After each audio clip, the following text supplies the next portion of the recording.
बिना ज्ञान के दोस्तों किसी भी व्यक्ति का बेड़ा पार नहीं हो सकता। जहाँ तलवार का काम है यानी कि युद्ध भूमि में, वहाँ पे तलवार ही काम आएगी, वहाँ पे सुई काम नहीं आएगी। और जहाँ पर सुई का काम है यानी कि कपड़ा सिलते समय, वहाँ पे सुई ही काम आएगी, तलवार काम नहीं आएगी। जी हाँ दोस्तों, बिना ज्ञान के कुछ भी नहीं हो सकता। नमस्कार दोस्तों, मैं संदीप कुमार कौशिक आप सभी का आपके अपने कार्यक्रम एस्ट्रोनॉमोलॉजी 456 में हार्दिक स्वागत करता हूँ। दोस्तों, हम बात कर रहे हैं पिशाच योग की वृषभ राशि में। ये 29 मार्च को आपकी 11वें भाव में बनने जा रहा है। अब तक शनि जो थे 10वें भाव में थे, 10वें भाव से निकल के ये 11वें भाव में आपके पहुंच जाएंगे। यानी कि राहु के साथ जब भी राहु और शनि की युति बनती है तो पिशाच योग का निर्माण हो जाता है। यहाँ पे दोस्तों पिशाच योग के निर्माण के बावजूद भी आप लोगों को धन से संबंधित कोई समस्या उत्पन्न नहीं होगी। सबसे बड़ी बात यह है दोस्तों, क्योंकि यहाँ पे ज्ञान भी आपके साथ है। ज्ञान से अर्थ यह है कि जो केंद्र है, केंद्र में स्वयं गुरु आपके प्रथम भाव में विराजमान है, जिस कारण से आपको सही समय पर सही ज्ञान का आभास पहले से ही हो जाएगा। यहाँ पे पंचम में अगर आप लोग देख रहे हैं तो केतु है, और केतु भी एक तरीके से पढ़ाई में जो लोग रिसर्च के काम में लगे हुए हैं उन्हें यहाँ पे बहुत ज़्यादा फायदा होता हुआ दिखाई दे रहा है। एक तरीके से देखा जाए तो शनि और राहु का ये जो पिशाच योग बन रहा है आपके 11वें भाव में, 11वां भाव शनि का स्वयं का भाव होता है, और राहु भी 11वें भाव में यानी कि वायु तत्व में बहुत ही अच्छे प्रकार से विचरण करता है। एक तरीके से देखा जाए तो ये दोनों ग्रह अगर आपके 11वें भाव में बैठे हुए हैं तो कहीं ना कहीं कुछ ना कुछ बहुत बड़ा धन लाभ यहाँ पे होते हुए दिखाई दे रहा है आपके लिए। शनि और राहु, हालांकि पिशाच योग किसी के लिए भी अच्छा नहीं होता है दोस्तों, लेकिन कई राशियों के लिए ये उत्तम भी रहेगा। उनमें से एक राशि आप लोगों की भी है, और ये उत्तम ही नहीं रहेगा दोस्तों, इसके बलबूते पे आप एक नया साम्राज्य तक खड़ा कर सकते हैं।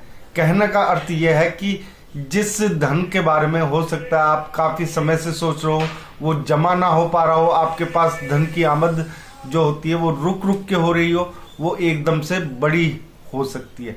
यानी कि कई रास्तों से हो सकती है और थोड़ी सी बड़ी हो सकती है।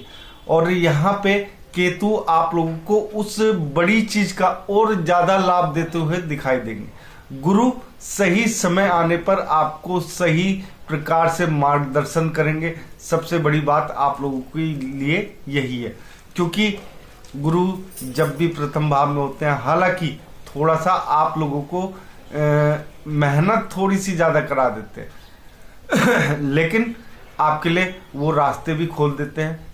सही समय पर आपको सही ज्ञान देकर वो रास्ते खोलते हैं जिनसे आप लोगों की तरक्की संभव होती है। वृषभ राशि जो होते हैं जातक, आपके जो स्वामी है वो है शुक्र ग्रह।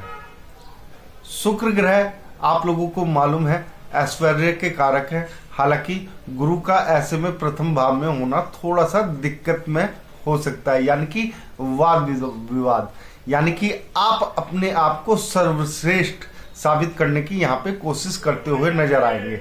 लेकिन अगर इसी चीज को थोड़ा सा आप लोग अपने डाउन करें, सोच समझ के करें, यानी कि किसी से उस प्रकार की बहस ना करें कि जिससे आप लोगों के बीच में कुछ झगड़ा उत्पन्न हो जाए, तो ये आप लोगों के लिए फायदेमंद साबित होगा।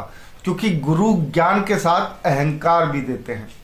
अहंकार जिस व्यक्ति को हो जाता है उसका विनाश लगभग पक्का होता है। लेकिन अगर आप लोगों के प्रथम भाव में गुरु विराजमान है तो विनाश से ये कहीं ना कहीं आप लोगों को बचा के ले जाते हैं, जिस कारण से दोस्तों गुरु यहाँ पे आप लोगों के लिए बहुत ही अच्छे साबित होते हैं।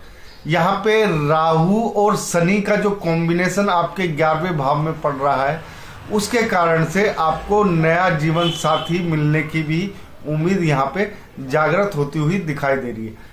साथ ही साथ आपका जो भी पराक्रम है, पराक्रम में कुछ भी कमी नहीं आएगी। आप लोग उस पराक्रम को और भी ज्यादा एक तरीके से निखार की ओर ले जाते हुए यहाँ पे नजर आओगे, क्योंकि ज्ञान के साथ ही ये सब कुछ जो तालमेल बनेगा आप लोगों के लिए, वो एक तरीके से ऐसा तालमेल बन के उभरेगा जिससे आप लोगों को धन के क्षेत्र में कुछ भी दिक्कत आने से पहले जो है दिक्कत भी 100 बार सोचेगी कि इसके साथ दिक्कत पेश आनी है या नहीं आनी है।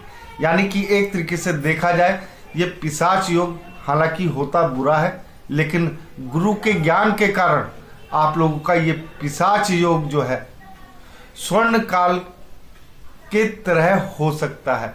यानी कि इसमें तरक्की बहुत ज़्यादा संभव है। कई रास्तों से धन आने की काफ़ी ज़्यादा उम्मीद है। धन की जो एक आमद है वो लगातार बनी रहेगी। शनि और राहु का ये जो कॉम्बिनेशन है आपके लिए उतना खतरनाक नहीं है जितना 2-3 राशियों के लिए है। दोस्तों अगर आप लोगों ने सही तरीके से अपने ज्ञान का उपयोग किया तो यहाँ पर ये जो कॉम्बिनेशन बना हुआ है आपका राहु और शनि का, ये आप लोगों को मालामाल करके ही दम लेगा। दोस्तों अगर आप लोगों को हमारा ये कार्यक्रम पसंद आया तो कमेंट बॉक्स में जय श्री राम अवश्य लिखें और आप सभी मित्रों को भी हमारा जय श्री राम।